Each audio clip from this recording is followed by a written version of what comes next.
శరన్నవరాత్రుల్లో అంటే మనకు దసరాల్లో పూజ ఎప్పుడు చేయాలి? పొద్దున చేయాలా, మధ్యాహ్నం చేయాలా, రాత్రి చేయాలా? మరి నవరాత్రులు అంటున్నాం కదా, రాత్రి అనేది మెన్షన్ చేస్తున్నాం కదా అన్నప్పుడు ఇక్కడ ఈ శరన్నవరాత్రుల్లో మనకి కలశ స్థాపన, మండపారాధన ఇవన్నీ కూడా పగలే ఉంటాయి.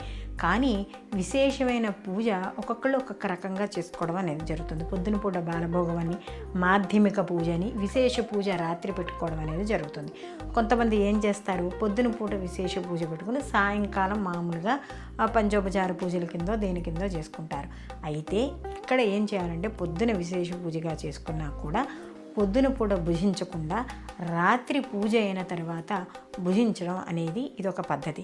దీంట్లోనే మనకి ఏకభుక్తం, నక్తం ఇలా అని చెప్పి అనేది చెప్తారు.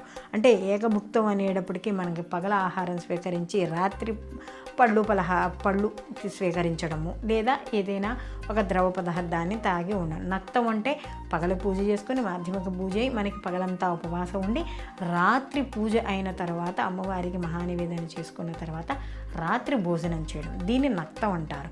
ఉండలేని వాళ్ళు పొద్దున ఏదైనా పండు పలహారాలు ఏవైనా తీసుకొని రాత్రి పూజ చేసుకుని అమ్మవారికి ఇక్కడ అమ్మవారికి పూజ అయిన తర్వాత ఆహారంగా స్వీకరించవచ్చు. ఇలా పాడ్యమి నుంచి ఇక్కడ మనకి 9 రోజులు కూడా ఉండాలి. అయితే ఇక్కడ పూజ చేసుకునేటప్పుడు మాత్రం ఏదైనా సరే మొదటి రోజు సంకల్పంలోనే చెప్పుకోవాలి.